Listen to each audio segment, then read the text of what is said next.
First of all, let me ask you this. Do you think Morocco is stronger than they were in 2022? Or are they not good enough to get past the quarter-finals in the 2026 World Cup? Well, somehow, Morocco has become one of the most unpredictable teams in international football. That's exactly why we need to look at their current preparation for the World Cup. Whether this squad is actually better or worse depends a lot on how quickly they can adapt in America. One thing is certain. This team no longer suffers from any inferiority complex. They know they can compete with the world's best. Morocco made their FIFA World Cup debut 56 years ago at the 1970 World Cup in Mexico. They qualified as the sole representative of the African continent that year. They put up an incredible fight in their very first match on June 3rd, 1970, nearly holding heavyweights West Germany to a draw before losing 2-1. They eventually exited in the group stage, but made history by earning a 1-1 draw against Bulgaria before heading home. Since that debut in 1970, Morocco has qualified for the tournament a total of 7 times: 1970, 1986, 1994, 1998, 2018, 2022, and 2026. But if we think back to how they managed to keep up against Spain, Belgium, Croatia, and Portugal is unbelievable. But in 2026, teams like England, Spain, France, Portugal, and the Netherlands have improved since then, making the competition even tougher.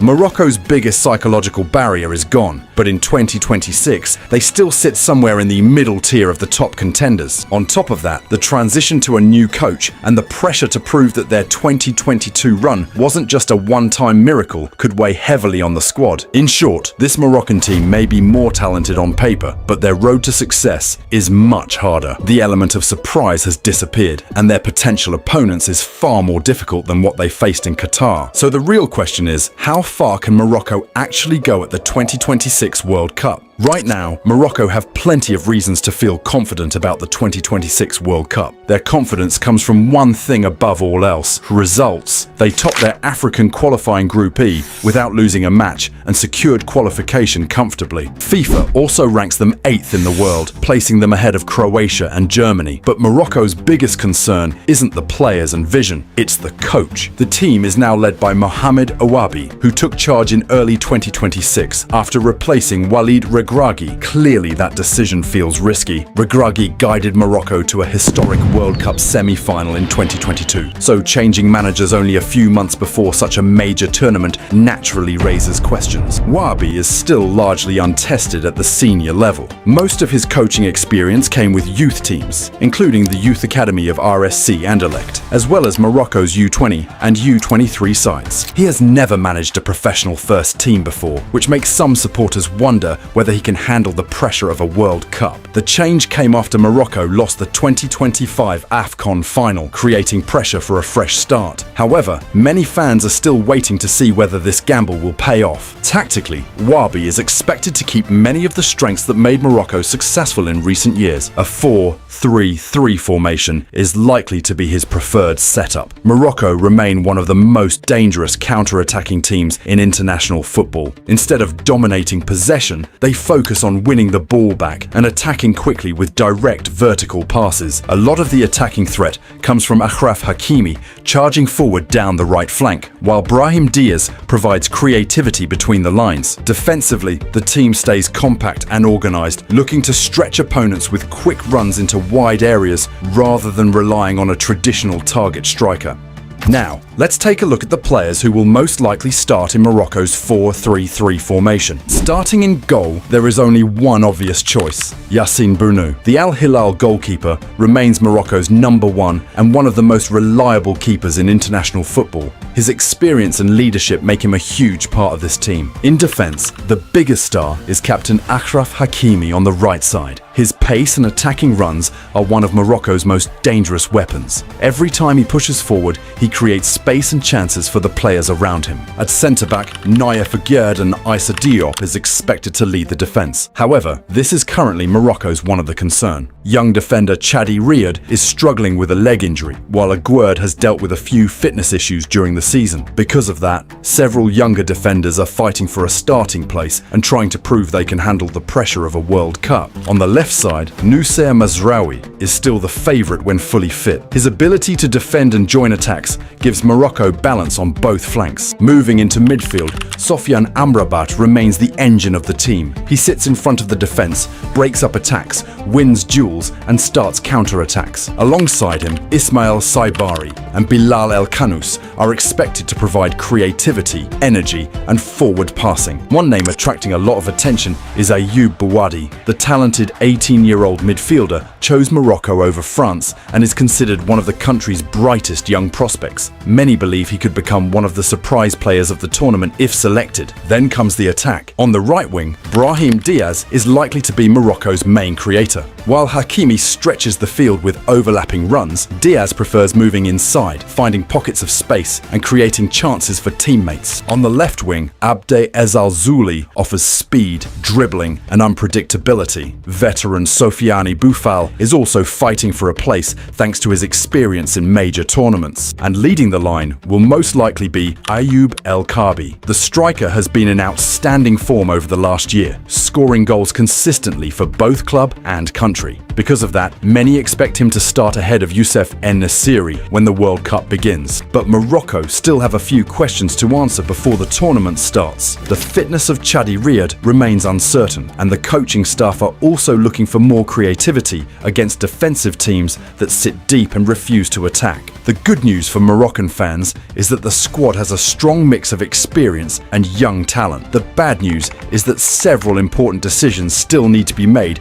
before the final squad is announced. And with the World Cup getting closer, every training session and every warm-up match could decide who makes the final 26-man roster. In 2026, Morocco have a new generation of talented players like Elias Ben Seger, Ilyas Akomach, and Chemsdine Talbi. Unlike the 2022 squad that relied heavily on experienced players and defensive discipline, this team has much more attacking creativity and depth. Morocco's biggest strength in 2026 is the rise of their young stars. Many of these players already have experience in top European leagues and can bring something different when matches become difficult. Ilyas Ben Seger is probably the most exciting talent of this generation. His dribbling, creativity, and ability to carry the ball forward give Morocco another dangerous attacking option alongside Brahim Díaz. Ilyas Akomach adds pace and flair on the wing. He is the type of player who can change a game with one dribble and create problems for defenders in one-on-one situations. Chemsdine Talbi brings creativity through midfield and helps Morocco move the ball quicker in attacking areas. His vision could become very important against stronger opponents. And behind them, several young defenders and goalkeepers are pushing for opportunities, giving Morocco more squad depth than they had 4 years ago. Their squad is widely considered to be at a level of 7.7 rating out of 10.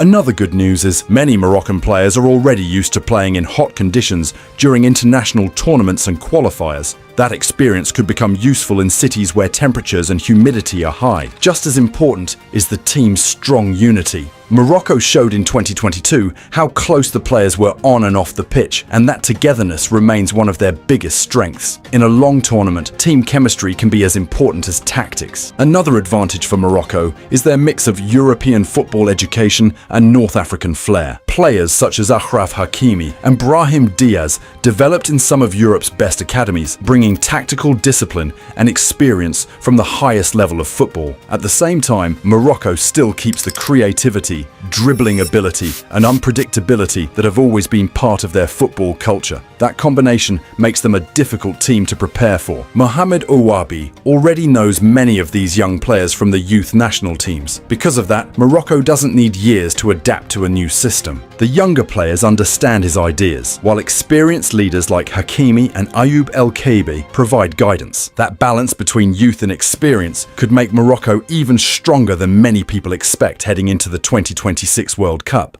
Because if we're being realistic, Morocco's squad quality still isn't on the same level as Brazil. Brazil simply have more depth, more experience, and more superstar players across every position. And the biggest difference is probably Neymar. His return to Brazil's 2026 squad changes everything. Even at this stage of his career, Neymar is still the emotional leader of the team. He brings confidence, creativity, and the type of big game mentality that can completely change a tournament run. With Vinicius Jr., Rodrigo, and Endrick around him, Brazil look far more dangerous than before. Let me know if you want a documentary documentary on Neymar with 2026 Brazilian squad. But for Morocco, that's the unfortunate condition. On paper, Morocco's chances of winning Group C are still very low, around 19%. Most predictions normally expect Morocco to finish second behind Brazil while staying ahead of Scotland and Haiti. But if Morocco do finish as Group C runners-up, their World Cup path becomes extremely difficult almost immediately. In the round of 32, Morocco would most likely face the winner of Group F, and right now, that probably means Netherlands. That is a brutal matchup early in the tournament. The Dutch side have experience, physicality, and one of the strongest defenses in Europe. If Morocco somehow survive that match, the road becomes slightly more open in the round of 16. There, they would likely face teams such as Mexico, South Korea, Switzerland. That round would still be difficult, but compared to the Netherlands, it looks much more manageable. However, the real battle starts in the quarterfinals. At that stage, Morocco would most likely run into giants like Germany or France. And if they somehow survive that too, the semi-finals could bring another huge clash against Portugal or Spain. That is probably one of the hardest possible routes any team could face in this tournament. And if Morocco somehow reaches the final after all of that, they would likely meet another global giant from the opposite side of the bracket, maybe Argentina, England, or even a rematch against Brazil. So realistically, Morocco's another major challenge is the path itself. The squad is strong enough to compete, the mentality is there, the counter-attacking system is dangerous. But to actually reach the final, Morocco may need to eliminate 4 or 5 football superpowers in a row, and that is why many people still see them as dangerous outsiders, but not true favourites to win the entire World Cup. But if Morocco somehow pull off a miracle and finish above Brazil to win Group C, then their World Cup path becomes noticeably easier. In the round of 32, they would most likely face Japan. However, Sweden could also be a possibility if they finish second in Group F instead. Either way, avoiding the Netherlands would be a huge advantage. If Morocco advance, the round of 16 would probably set up a massive clash against Spain. Spain are heavily favoured to win their group, making them the most likely opponent. A rematch of the famous 2022 World Cup battle would instantly become one of the biggest matches of the tournament. The quarter-finals could then bring a meeting with United States. As hosts, the Americans are expected to make a deep run, but teams like Belgium or Uruguay could also emerge from that side of the bracket. If Morocco reach the semi-finals, the challenge becomes much tougher. The most likely opponent would be Argentina, although England have enough talent to take control of that section as well. And if Morocco somehow make it all the way to the final, they would likely face one of the tournament's biggest favourites. France, Germany, or even a rematch against Brazil are the most realistic possibilities. So the most likely path would be, compared to finishing second in the group, this route delays the biggest European giants until much later in the tournament, giving Morocco a significantly better chance of repeating their historic 2022 success. But there are few tactical problems too. The Atlas Lions face 3 core tactical hurdles that could define their campaign. First, their once dominant low-block defensive system, key to their 2022 success, is now widely decoded by opponents, and the team still lacks a consistent Plan B when forced to control possession, leaving them vulnerable to counterattacks when opponents sit deep. Second, the aggressive forward runs of elite fullbacks Achraf Hakimi and Noussair Mazraoui, while potent in attack, frequently expose Morocco's transitional defence. Without disciplined rest defence coverage from midfielders and centre-backs, elite opponents can exploit the wide spaces left behind. And third, despite adding creative talents by Brahim Díaz, Morocco struggles to convert build-up play into clinical finishing. Overloads on the wings often funnel into crowded central areas, isolating the striker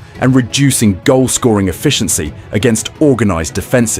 With a challenging group stage and against stronger opponents, manager Mohamed Bouaddi must address these structural gaps, balancing defensive security with attacking fluidity if Morocco is to thrive beyond their underdog status and make another deep tournament run. So you can see that Morocco have plenty of potential, but they also carry huge expectations into this World Cup. The country's football history is not filled with trophies like Brazil, Germany, or Argentina. Yet in recent years, Morocco have completely changed how the world sees African football. Their historic fourth-place finish at the 2022 World Cup remains the greatest World Cup achievement by any African country. What makes this team special is the balance of the squad. Today, they have world-class players across the pitch. Achraf Hakimi is one of the best attacking fullbacks in football. Brahim Díaz provides creativity in attack. Noussair Mazraoui adds quality in defense. And Yassine Bounou remains one of the most reliable goalkeepers in international football. Of course, Morocco are not alone at the top of African football. Senegal continue to be one of their biggest rivals